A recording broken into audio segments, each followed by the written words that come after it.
just to talk about the process of taking all those characters that you love from the comics that are known so well in publishing and translating them in particular to animation, and CB also can provide some insights, I think, on the feature film stuff as well. Yeah. So yeah, and then we just have some fun stuff to show and a conversation, and we'll open it up to questions. Yeah, you know, Marvel started out as a comic book company, as many of you know, and it has grown from there to encompass all forms of entertainment, from film to animation to video games.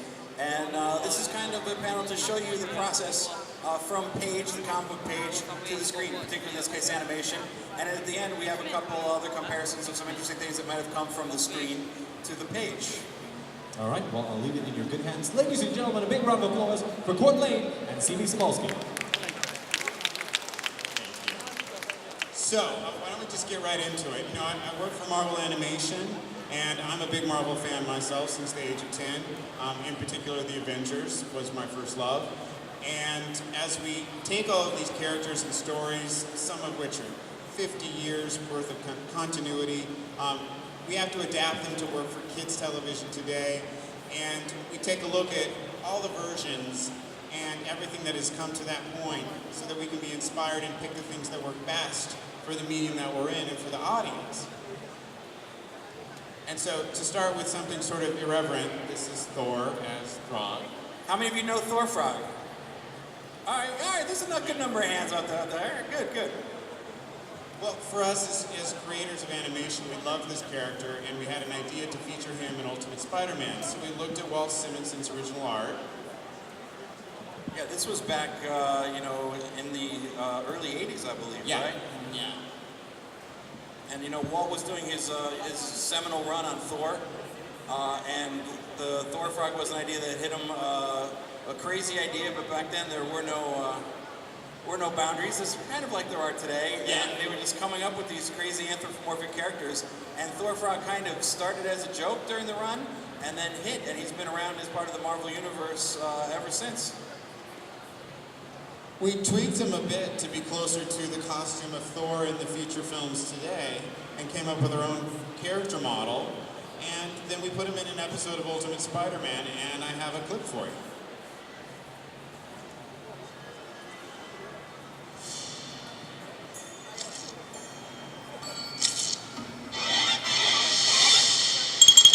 Stop that! Sorry, it's just that from this angle, you're a frog. There is only one in all the 9 worlds who could have accomplished such bewitchments. The Wizard of Oz? My evil half-brother Loki. And that's how we turned Throg from one of our favorite 80s one-off characters to something in Ultimate Spider-Man. So it's not your typical Thor, huh? Yeah, you know, Throg, as he's come to be known, has really gone on to become a cult favorite. And, you know, Marvel has a history of anthropomorphic characters. How many of you know Rocket Raccoon? All right. What's Rocket Raccoon going to be appearing in next? Guardians of the Galaxy, exactly. So, you know, Throg, Rocket Raccoon, Squirrel Girl, all these animal creatures are making the jump. So we're going to have to see who's next. Yeah, we love all of them, and Rocket Raccoon is featured in Season 2 of Ultimate Spider-Man, and the first seasons of both Avengers Assemble and Hulk and the Agents of Smash, shows I'll be talking about tomorrow. We really love that character, so we're featuring the Guardians in every show. Now, Deadpool was a fan favorite with everybody on the shows as well, and he seems to have sort of a crazy following. There's a couple Deadpool cosplayers here. Anybody out in the audience now? Deadpool, are you out there? Wade Wilson. No. All right, but when you walk around, you will see Deadpool. He has become one of the most cosplayed characters out there at any convention anywhere I go to in the world, and another character who had his origin in a comic book series. So Deadpool here, this is his first appearance, illustrated and designed by Rob Liefeld. And with Deadpool, it wasn't so much the look to translate, but make sure that we captured the attitude and the comedy and the way that Deadpool breaks the fourth wall. We actually have a panel from Joe Mack here.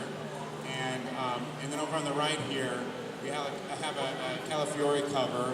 And you know, when he talks to the audience, the humor of Deadpool, that from a writing perspective, we had Joe Kelly, who has written a lot lot of Deadpool comics, write this episode so to make sure that we got it just right. And here's a clip of Deadpool and Ultimate Spider-Man. A Kung Fu Fiesta! Arriba-san!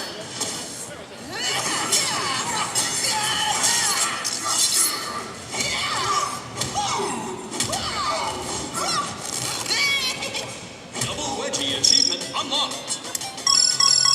Dang, Skippy! Where are my manners? Introductions! Call me Deadpool. It rhymes with no school. Too cool, ain't no fool, and I'm the best that there is at what I do. Cool. Moving on. I'm on a mission to find the secret HQ of Taskmaster, the big boss for these cheese clowns. And nothing better get my way. Like the dozen swords in your bag? I don't have swords in my... Yuck. Gonna go hurl now. That's gonna leave a mark. Oh wait, no it isn't. I have a healing factor. Yay me! Excuse me while I pull these pot stickers out of my spleen and knock some heads. Deadpool out.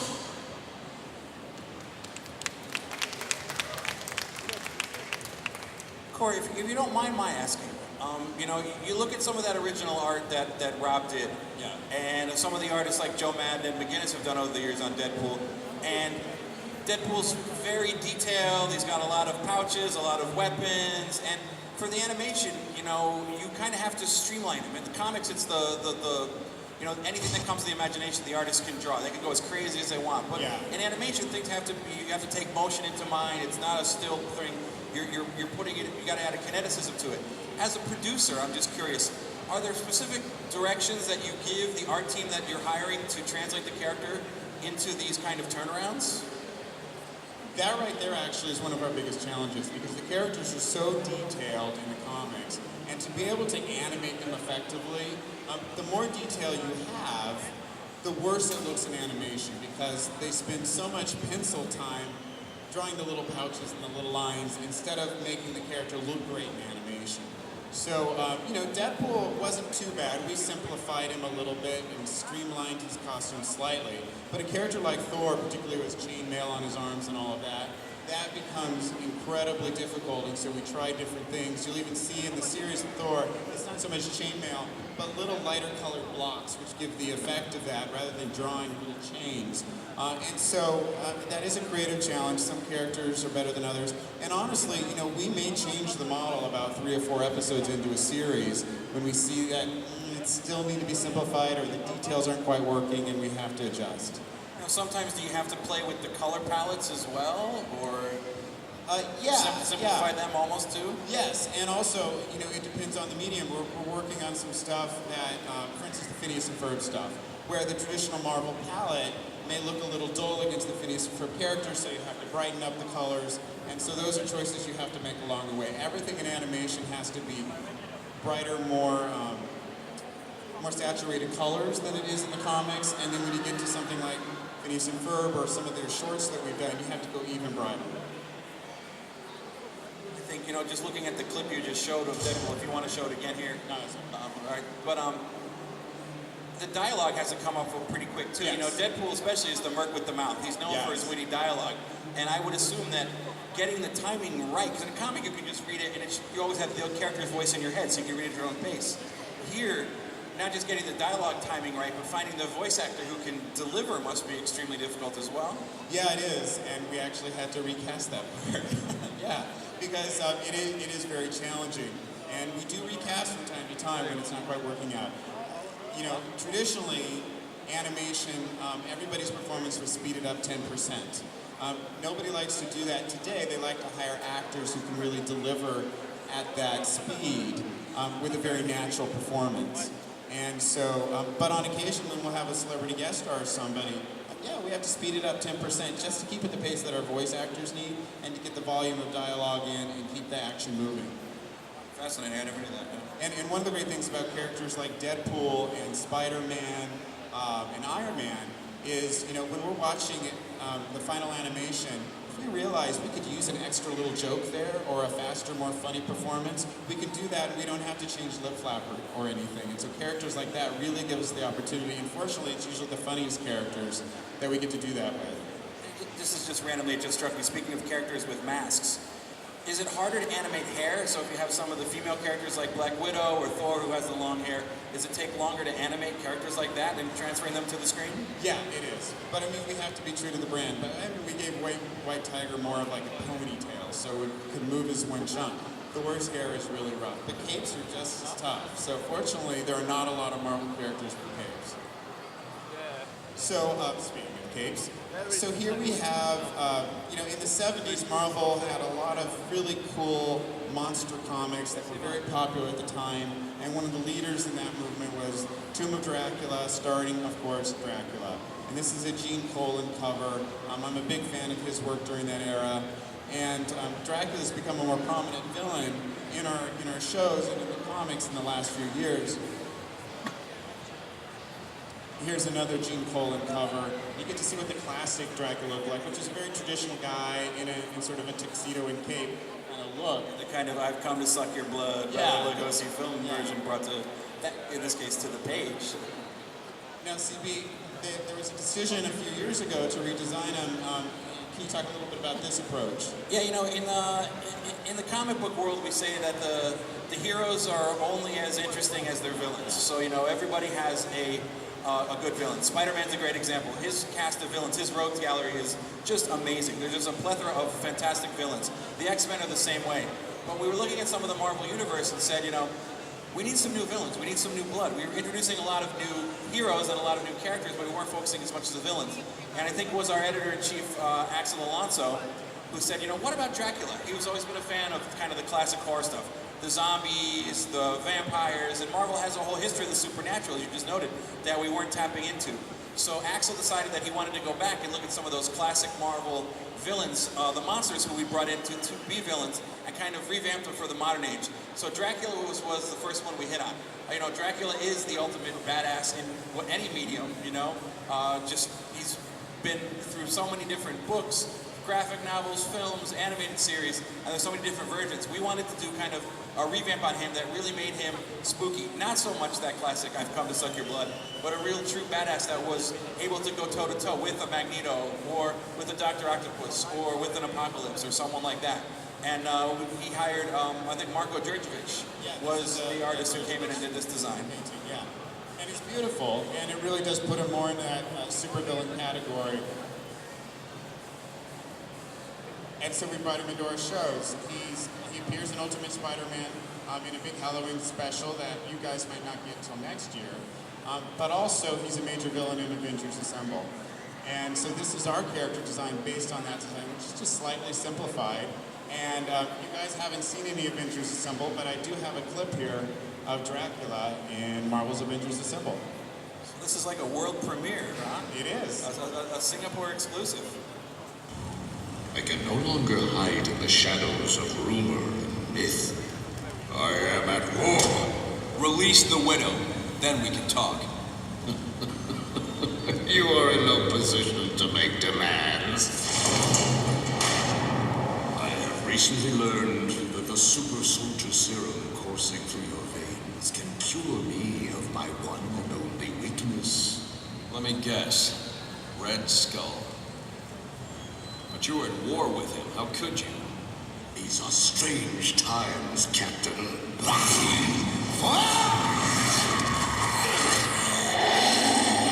You know you can't trust the Skull. Of course I can't trust him. That's why I'm using him. With your blood in my veins, I will be able to destroy Hydra, the Avengers, anyone who dares stand in my way. Wow. Assemble Season 1 is part of a cabal of villains. Can I ask another question? Again, this is my ignorance speaking here, but I noticed when he did Deadpool, he was allowed to, have swords, and there was a lot of play with that. And the Dracula redesign had it with big swords, but they're not present in the animated clip you just showed. Are there? I know there's standards and practices with weapons and things like that. Does that come into play when you're thinking about translating characters over? It's tough. I mean, and not just for Disney, for networks worldwide, swords are an issue. We got away with a lot in the Deadpool episode. I'm not going to get away with that much more. Also, just the name Deadpool is challenging. I never thought about that. Yeah. Yeah, so, but with Dracula, when there are cool other powers and abilities that we can leverage, and with Dracula that was the case, then we avoid the sword stuff because it can be so limited in terms of how they can use the sword in action. For instance, in the Deadpool shot, you'll notice we saw the swords, but we couldn't see the entry point into the body. That was the S&P line that we could not cross. So I mentioned Dracula's in the Cabal in Avengers Assemble, and another villain in the Cabal, and one of my favorite villains is MODOK. And here's from his first appearance, a Jack Kirby designed and illustration of MODOK. Does anybody know what MODOK stands for? Are there any hands? Are there any hands? I hear somebody say, Leslie, you know? It's, what is it, mental organism designed only for killing. Yeah, not that we can mention that in animation. We never say what the K stands for. And so on the left is a more modern interpretation by Howard Porter. And then on the right here is how we designed them for a show that's been airing in Southeast Asia right now, Iron Man Armored Adventures, a show that I got the opportunity of working. And here's a CG design of him that's quite a bit different. And we've also had the opportunity to design him now for our current slate of shows, and how he will appear in Avengers Assemble. So that's quite a drastic redesign from the three going through. And you'll see how here in animation we streamlined him a little bit, quite literally. His shape is a little bit more streamlined, but also his face has a lot of character that animates very well. And I can show you another premiere clip of MODOK from the two-part pilot of Avengers Assemble. Thank you, Stark. Showing me what I must become. MODOK!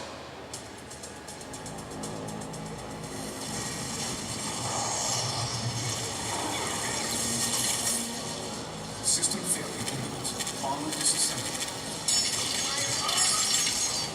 What are you doing? Tony!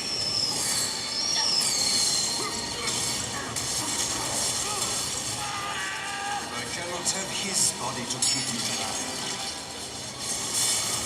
I will take yours.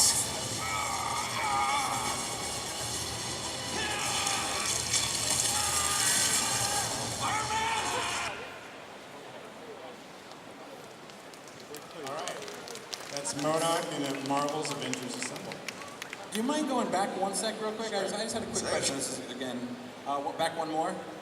So here, MODOK on the right-hand panel, he had almost a gem kind of at the top of his forehead. The energy, where his energy blast came from was almost circular. And on this design, it's really not prominent at all. But when you did the next animated design, you almost made it a big band, so it encompasses the entirety of his head. Was that, again, for more animated visual reasons to better illustrate his power on screen? Or? Yeah, and we also made a sort of creative decision that the gem could be confusing as a power source. We really wanted it to be his brain, that through his mind, he's a technopath and control all technology. So just from a creative choice, we wanted to be clear that he is the power and there's not a device that you can jam. We actually did use that device a lot in Superhero Squad show, and he was always getting that jammed or broken or whatever, and it would mess it up. And it was funny, but we decided to go in a different direction here. Great. Sick. All right, so finally, Captain America. We featured him in all of our shows in some way or other. And here he is in his very first appearance. Design and illustration, Jack Kirby with his old triangular shield. And he's gone through many iterations, yet his costume is so iconic. Now, when he came back in the Silver Age in Avengers #4, here he is, with just slight modifications to his design. And there's been some different interpretations, particularly in the last, I'd say, like 20 years. Yeah, especially with the Ultimates version, which is there on the right, that was designed by Brian Hitch, which brought more of the kind of World War II soldier aspect to his modern costume. This is another Djurjevic painting here, but this is when he sort of, he stopped being Captain America for a while, and they gave him a cool sort of patriotic costume.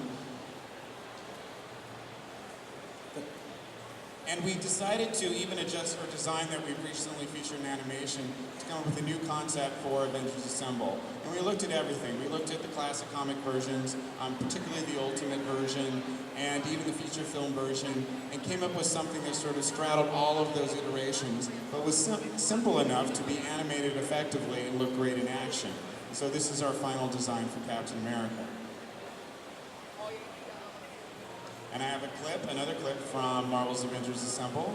You can see him in action. Getting a trifecta of Avengers Assemble's clips. I know, yeah. Okay, but just wait for my signal. Wait, what signal? You'll know it. Gotta go. You are a wily one, Mr. America. It's Captain, and I meant for you to catch my shield. Huh?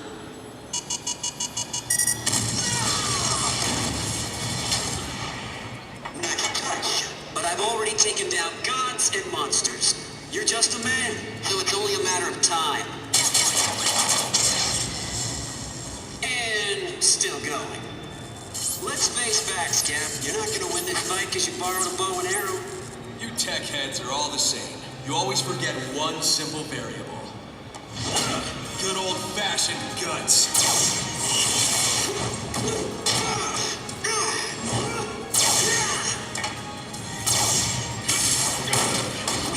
Why can't I hit you? You copied the moves of the teammates I spar with every day. Now I know your robot better than you do. For example, Thor always drops his left guard. Like that. And Falcon always flares his wings whenever he's thrown for a loop. Like that.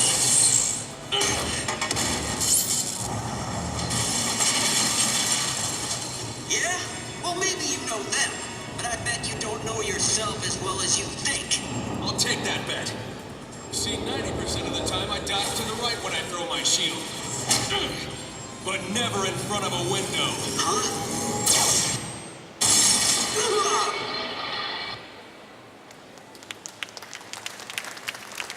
I have a question watching that, then, if you don't mind. Yeah. You know, Captain America created in 1941 during World War II, the symbol of patriotism and things, and his costume has always been red, white, and blue as per the American flag. But here I noticed you included a lot of gray, particularly in the size of the costume. Was there a conscious choice to that? Or? Yeah, I think we understood that the red, white, and blue everywhere could look just a little too simple for animation today, so we wanted to give him some other elements and seams and things that made it look more like gear instead of a superhero costume, but we couldn't add a lot of pouches and a lot of that stuff too. So, you know, we made a decision that we weren't going to do the wings sticking out from the sides of the head because they don't animate well and they could look kind of goofy. So, you know, again, that design is perhaps most inspired by the Ultimate version, where they did use some gray and some metal and some other elements to sort of give him more of an updated look, sort of military gear kind of look, but then it has to be simplified down for animation. Makes sense. All right. So those are all of my images and clips today, and I think we can, you know, I know that there's some stuff you wanted to talk about as well. Yeah, you know, it's also interesting because, you know, as we said, Marvel, you know, got its start as a comic book company, and there's some things that we went through, you know, as characters that went from the page to the screen. But when we were talking earlier, we talked about there's also been characters that have gone from the screen to the page. And the one that I remembered first was Herbie from the Fantastic Four cartoon. You guys remember Herbie? Yeah. And then you brought up Firestar. Yeah. You know, Firestar is unique in that, yeah, she appeared in Spider-Man and His Amazing Friends, as well as Miss Lion from that series as well. And, you know, we now have sort of a requirement as we develop characters for animation, which we very rarely do. With a library of 10,000 characters, there is somebody in the Marvel Universe that suits the need for that story. But we did create a character for the Superhero Squad show called Reptile, you know, with dinosaur powers. And there was a choice, even though we developed him for the series, to have him appear first in comics and set that precedent. And so from now on, that's something that we do. We introduce them first in comics, even if we develop them for the show. And I think one of the more famous ones, I thought, not from animation, but from film, and it made me think of it during the last panel, we were watching the clip, when Agent Coulson came on. Yeah. Enormous round of applause here from the audience, and he's another one who made the jump from the page from the screen to the page. Yeah, he's appearing in comics. He also appears regularly in Ultimate Spider-Man, and now he has his own series. So yeah, there's a lot of Clark Gregg out in the world. And you know, that was an interesting creative challenge, is to make it look like Clark Gregg in animation. But it had to work within the context and the style of the show. And yeah, it really does look like Clark Gregg, and he comes in every week and records for us. It's phenomenal. So I guess question and answer time? Yeah. I think there's What was the reason to switch from the Avengers, Earth's Mightiest Heroes, to Avengers Assemble? Because I think the concept for the two animations are very different. Because for the first one, you actually introduced a lot of the other Avengers that are not very well known to the public, or for the Avengers Assemble, you choose to sort of focus on the one based on the Marvel Cinematic Universe. Yeah, thanks. Help me understand the question. I would to ask what was the reason for ending the Avengers Earth's Mightiest Heroes series and switching over to the Avengers Assemble, Sure. because the concept for the two series are really very different, I find. Yeah, and I think, well, I know that with Earth's Mightiest Heroes, we had an opportunity to introduce younger viewers to the Avengers as a concept and to the breadth and depth of the Marvel Universe. So much of the Marvel Universe is featured within Earth's Mightiest Heroes. We're introduced to the Kree and the Skrulls and to all these other heroes and villains, and the Fantastic Four appear a lot. Just, it's a very broad show. With the movie coming out, we understood that the movie was a very specific thing with a really wonderful set of characters who had a really interesting set of relationships with each other. And we wanted to emulate that with Avengers. We designed Earth's Mightiest Heroes as 2 seasons of 52 episodes total. And then we knew we wanted to create a new Avengers series that followed the direction of the movie to a large extent. Capture that cast and introduce a few other characters only. And emulate the comedy and the relationships as they worked within the movie. And that's what we set out to do with Avengers Assemble. But it's a good question. next. Hi, it's a bit of a whimsical question, but just now you're showing a pic of Deadpool and Captain America. I noticed that both of them had pouches all around their waist. In your mind, Mr. Dane, what are in those pouches?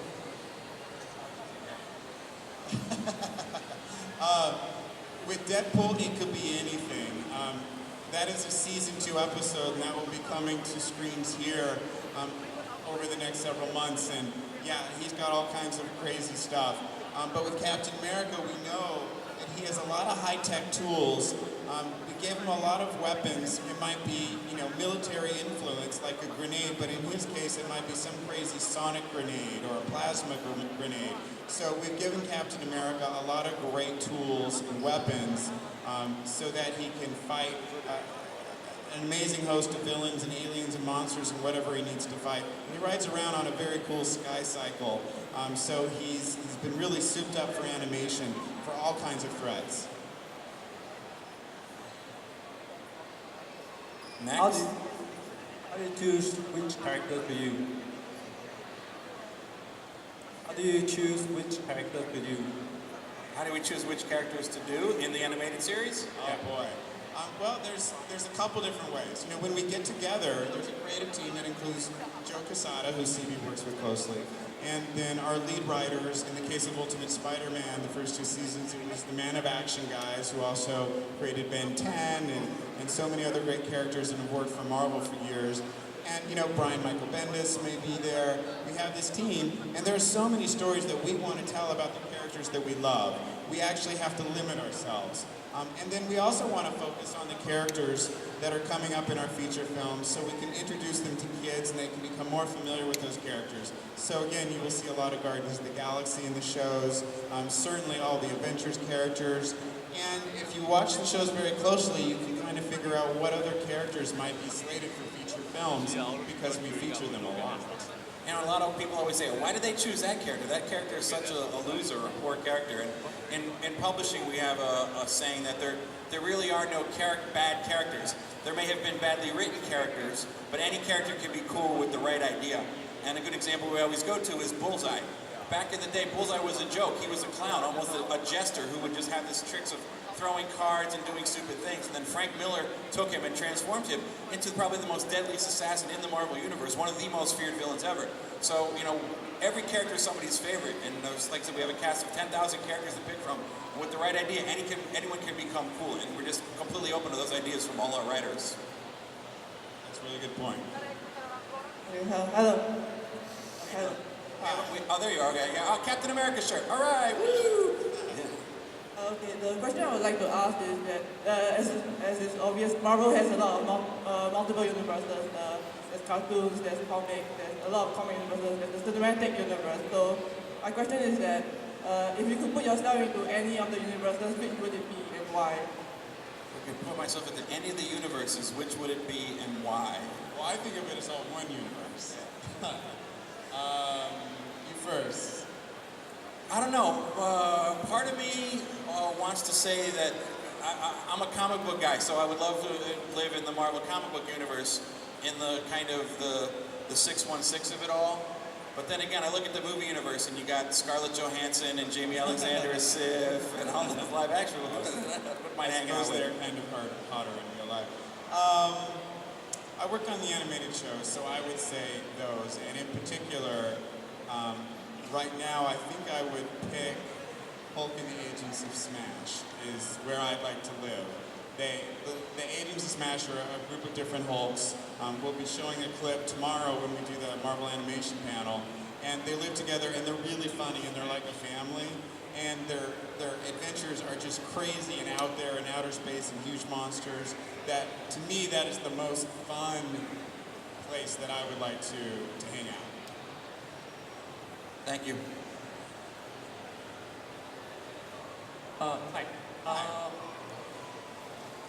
In this panel, you were talking about the difficulties in translating things from the comics into screen, right?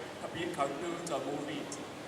If you want to flip the question, are there any scripts that is available on TV screen or movies that makes the characters work better than if it were in the comics? If there's any what that makes it work better? Is it like, are there any advantages to TV series or movies that makes a character work better than it was in the comic book? Oh, that's an interesting question. You know, the wonderful thing about animation versus a feature film is I know that going in that I have 26 or maybe even 52 episodes to create an arc. And, you know, and an animated episode actually works out to be the equivalent to 2 comics. So I have a little more story to work within. And so that is great. And with voice performers also, I think you get the advantage of sort of a nuance that you know, on the one hand, when you read the comic book, you can imagine the voice however you might like to imagine it. And so a voice actor is sort of a limiting execution. You know, it's not exactly how I would imagine it, but we work with great voice actors and we encourage them to improvise and add things to the performance in the booth, and so that there's some magic that happens there as well. And I think, you know, from the comic book side, from the artistic side, specifically one of the things we do is do adaptations, not from the animated screen, but from the big movie, from the feature film screen. We do comic book adaptations, and there's a lot of difficulties in that. In the past, it used to be that you were given the script and the artist had to illustrate from the script, and a lot of times in shooting, the movie changed and things didn't change, the script changed. So if you go back and you read some of the old Star Wars adaptations, or the Alien one by Walt Simonson, or the Blade Runner adaptation, there's things that happen in the comic books that are completely different from the film. And that wasn't because they made mistakes or they adapted or they changed it purposely. It's because the script was different and they didn't have time. There was a communication between the studios and the director they were filming. The adaptation was an afterthought. But now, with Marvel producing our films and doing our comics, we get up-to-the-minute updates on what happens on the film. So we're able to see a lot of the film, some of the final cuts, read the script as it develops, as we're making the comic books. The biggest challenge now is that people already have such preconceived notions of who the actors are, that the artists sometimes don't get the likenesses right, or sometimes can't use the likenesses, so the characters look different. So we get a lot of vocal complaints online, people saying, well, I read the comic adaptation, but that doesn't look anything like Agent Coulson, or that doesn't look anything like Chris Evans. And it's just really hard to capture that magic from the film and turning it back onto the comic book page artistically. Yeah, it is. And, we have that challenge as well because we're supposed to be inspired to some degree by the performance and the look of the character in the feature film. And that's just so hard to achieve in animation. So we also make sure that we create something that is its own thing. All right, we got another Captain America shirt. I see a theme here. Yeah. Yes, Captain America all the way. I understand that as far as the feature films are concerned, the rights to some of the characters like X-Men and Fantastic Four belong to Fox, right? And for Spider-Man, it's Sony. So I'm wondering whether, if ever there's going to be a time where Marvel gets to bring all these characters back into a feature film. Is it on the table sometime in the future? Or are these characters gone forever from the Marvel Universe in terms of the feature film? Thanks, guys. We have nothing but, respect and great working relationships with our friends at Fox and our friends at Sony. Those deals have been made, and they've made both or all three companies gotten us Marvel to where we are. It was those relationships that helped elevate our characters to get us to be able to form our own studios. So they're relationships that we really trust and we value, and we're very happy with. Speaking plainly, would we like to see those characters back? Sure. Court, myself, Jeff Loeb, Joe Quesada, Kevin Feige, we'd love to have all those characters interact. But, right now, for the foreseeable future, it's not in the cards because the way those deals are, the way that the films are being made, we're very happy with the relationships, and it's not something we want to sacrifice because each of the movies has its own heart and soul, and the creators that are working on them bring something to them. And, in the future, who knows? Maybe. But, we can't really speak to that.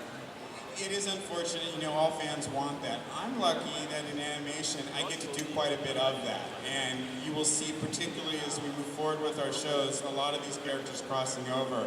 There's an episode, the 4th episode of the Hulk show has Hulk teaming up with Ultimate Spider-Man and The Thing, and there's cameos from Thor and Howard the Duck. And it's just, we really get to play with them in that way in TV animation. All right, until we have time for one more question, so whoever has the mic has the last question of the day. It better be a good one.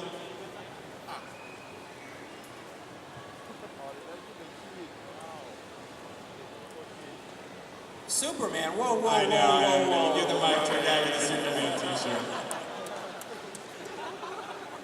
For example, Disney have the new 52. Are you planning on redesigning the Marvel Universe in the foreseeable future? I didn't catch the last part. Are you planning on designing the Marvel Universe in the future? You mean like DC's New 52? Yes, correct. No, our universe isn't broken, so there's nothing to fix. You